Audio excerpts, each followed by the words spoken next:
Hello everyone. तो पिछली video में हम बात कर रहे थे एरर्स के बारे में। तो देख लेते हैं हमारी इंडेंटेशन एरर क्या होती है, ये छूट गई थी। तो जैसे कि मैंने पहली वीडियो में बताया था कि जो पाइथन होता है वो indentation based block of code पे वर्क करता है। तो यहाँ पे अगर मैं बात करूँ यहाँ पे प्रिंटेक्स की, तो यहाँ पे अगर मैं यहाँ पे स्पेस से अगर लगा देता हूँ तो क्या होगा। तो ये सिंपली क्या होगा कि ये हमारे एक्स के इनपुट वाले फॉर्मेट में चले जाएगा। तो यहाँ पे हमें इंडेंटेशन एरर शो करेगा, ठीक है, क्योंकि हमने यहाँ पे स्पेस दे रखा है इसलिए ये ऐसा शो कर रहा है। जैसे ही हम स्पेस हटाते हैं तो ये नॉर्मल फॉर्म में हो जाता है। तो यहाँ पे हो क्या रहा है एक्चुअली हो क्या रहा है कि जब भी हम कोई फंक्शन डिफाइन कर, जैसे कि हमने यहाँ पे एक्स को डिफाइन करा है, तो इसके अंदर हम कुछ भी डिफाइन करते हैं ऐसे, तो जब भी हम डिफाइन करेंगे तो वो इंडेंटेशन पार्ट में ही आएगा। तो इसके नीचे अब जो कुछ भी हम लिखावे वो भी सेम इसी ब्लॉक के अंदर आना चाहिए, ठीक है। तो यहाँ पे बेसिकली एक ब्लॉक क्रिएट हो रहा है, जो भी हम इसके आगे की कोडिंग करेंगे, ठीक है। तो यहाँ से अभी न्यू इंडेंटेशन चालू हो गई, ओके। तो ये होती है हमारी इंडेंटेशन। तो अगर हमें इस प्लेन टेक्स्ट को प्रिंट कराना है तो हमें इसकी जगह पे यहाँ पर डिफाइन करना होगा इसकी इंडेक्स के सीधे में। तो यहाँ पे हमें डिफाइन करना होगा x=10 या फिर कुछ भी। तो अब ये एग्जीक्यूट होगा हमारा लाइन, ठीक है।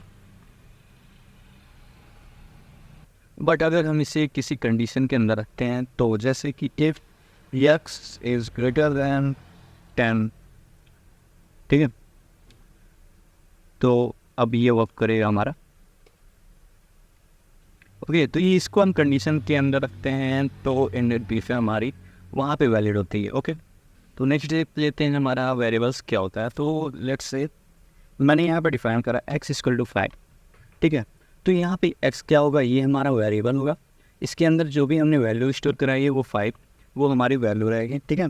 इसके अंदर हम स्ट्रिंग्स का भी यूज़ कर सकते हैं, जैसे कि सिंगल कोट के अंदर हम कुछ भी लिखेंगे तो वो हमारी स्ट्रिंग बन जाएगी, और डबल कोट के अंदर हम कुछ भी लिखेंगे तो भी वो हमारी स्ट्रिंग बन जाएगी, और 3 सिंगल कोट से भी डिफाइन कर सकते हैं, ठीक है। तो जब भी हम इससे प्रिंट कराएंगे तो सबसे लास्ट वाली जो वैल्यू हम लिखे रहेंगे वही हमारी शो होगी, ठीक है। एज यू कैन सी हमने एफ ए से के डी से एफ ए जो लास्ट वाली वैल्यू लिखी थी वही यहाँ पे एग्जीक्यूट हो रही है। तो यहाँ पे अगर मैं फिर से प्रिंट टेक्स्ट करता हूँ तो जो लास्ट वाली वैल्यू रहेगी, पहले ये ऊपर कुछ भी लिखा है, ये हमेशा लास्ट वाली वैल्यू जो डिफाइंड रहेगी वही पिक करेगी, ठीक है। तो यहाँ पे स्ट्रिंग हो गया, ठीक है, ये उसका वेरिएबल हो गया। तो बात करते हैं कास्टिंग क्या होती है हमारी। तो कास्टिंग जब भी हम किसी डेटा टाइप जहाँ पे हमारा चेक हो रहा होता है वहाँ पे हम यूज़ कर सकते हैं अपनी कास्टिंग का, जहाँ पे हम डिफ़ाइन करते हैं ऐसे करके किसी भी नंबर्स को एज अ स्ट्रिंग, स्ट्रिंग्स को एज अ नंबर, वो नंबर होना चाहिए, ओके, इंटीजर्स एंड फ्लोट वगैरह वगैरह। तो लेट्स से अगर मैं इस लाइन को कॉपी करता हूँ यहाँ से Ctrl+C, Ctrl+V, तो अब मैं इसे कर देता हूँ इंटीजर टाइप और इसे कर देता हूँ फ्लोट टाइप, ठीक है। तो अगर मैं अब इसे 10 फंक्शन से रन कराऊँ अपने, तो हमें मिलेगा क्या मिलेगा 5.0। तो ये तो पता चल रहा है 5 जो है हमारी इंटीजर है, ये फ्लोट है, 5.0 है। तो बट ये कैसे पता चलेगा कि ये हमारे स्ट्रिंग है, ठीक है। तो वहाँ पे हम यूज़ करेंगे टाइप का।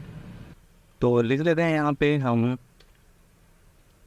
Print type x, print type y और प्रिंट टाइप z, ओके। तो अब अगर हम इसे कराएं तो यहाँ पे हमें मिलेगा क्या, ये कौन सी क्लास का है, स्ट्रिंग क्लास का है, इंटीजर और एक फ्लोट। तो जो हमारे वेरिएबल्स होते हैं वो हमेशा केस सेंसिटिव होते हैं। तो लेट्स से केस सेंसिटिव मीन्स होता है, तो लेट्स से अगर मैं स्मॉल वाई लिखूँ और कैपिटल वाई लिखूँ तो दोनों की वैल्यूज़ जो होंगी वो हमारी डिफरेंट होंगी, ठीक है।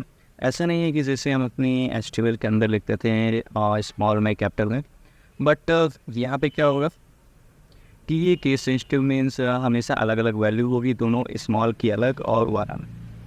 तो अगर मैं यहाँ पे स्मॉल वाई को प्रिंट कराऊँ और कैपिटल वाई को प्रिंट कराऊँ तो उन दोनों की वैल्यूज़ जो होंगी वो हमारी डिफरेंट शो होंगी, ठीक है। यहाँ पे मैं स्ट्रिंग की जगह पे 50 कर देता हूँ, okay. S U can see यहाँ पे ये हमारी ऐसे प्रिंट हो रही है, ठीक है। कैपिटल वाई की वैल्यू हमने बाद में प्रिंट कराई है तो बाद में प्रिंट हो रही है, और स्मॉल वाई की वैल्यू पहले प्रिंट कराइए 5 तो वो यानी तो जैसे मैंने बोला कि वेरिएबल कुछ भी हो सकता है, आप एक्स वाई जेड लिख सकते हैं, यहाँ पे आप स्टूडेंट भी लिख सकते हैं, जैसे कि मैं यहाँ पे लिख रहा हूँ स्टूडेंट इक्वल टू मोहन। तो ये हमारा भी एक भी वेरिएबल टाइप हो गया, ठीक है। तो जब भी मैं स्टूडेंट को प्रिंट कराऊंगा तो हमारी जो वेरिएबल है उससे वो जो भी वैल्यू रहेगी वो हम पे यहाँ पे प्रिंट हो जाएगी, ठीक है। एज यू कैन सी यहाँ पे मोहन हमारी प्रिंट हो गई है। सो यहाँ पे हमें एक ध्यान रहना पड़ेगा कि जो भी हम वेरिएबल को डिफाइन करेंगे वो कभी भी नंबर से स्टार्ट नहीं होगा, ठीक है। हम उसके अंदर अंडर स्कोर्स को लगा सकते हैं, ठीक है, अंडर स्कोर्स को उसके बाद फिर नंबर्स को लगा सकते हैं, ठीक है। बट कभी भी हम ये नंबर से उसको स्टार्टिंग नहीं करेंगे तो वो वेरिएबल हमारा नहीं होगा, ठीक है। तो वेरिएबल को और कैसे डिफाइन कर सकते हैं, तो जैसा कि यहाँ पे हम वेरिएबल्स को डिफाइन कर रहे हैं लाइन बाय लाइन, तो हम ऐसे भी इसे डिफाइन कर सकते हैं। फॉर एग्जांपल मैं इस लाइन को हटा देता हूँ और यहाँ पे मैं लिख सकता हूँ x comma y comma z, okay. तो अब क्या होगा, तो जो भी हम वैल्यूज़ लिखेंगे वो सिमिलरली सब पे अलग होगा, ठीक है। तो let's say x equal to man can when, तो ऐसे भी हम सिमिलरली डिफाइन कर सकते हैं, जहाँ पे x की वैल्यू हमारी पहली वाली वैल्यू होगी, y की वैल्यू पहली वाली वैल्यू होगी और थर्ड वाले की वैल्यू थर्ड वाली होगी, ठीक है। सो अब अगर मैं इसे रन करता हूँ तो यहाँ पे हमें मिल जाएगा मैन कैम और बैन। तो यहाँ पे वेरिएबल ऐसे डिफाइन हो सकती हैं या फिर हम यहाँ पे डिफाइन कर सकते हैं as A equal to B equal to C equal to जो भी हम वैल्यू देंगे, लेट्स से ऑल, ओके। तो तीनों की वैल्यू हमारी सेम हो जाएंगी, ठीक है। तो अगर मैं प्रिंट कराता हूँ तीनों को, तो यहाँ पे हमारी तीनों की वैल्यू सेम प्रिंट हो गई है, ओके। आज की वीडियो में बस इतना ही, मिलते हैं नेक्स्ट वीडियो में, तब तक के लिए बाय।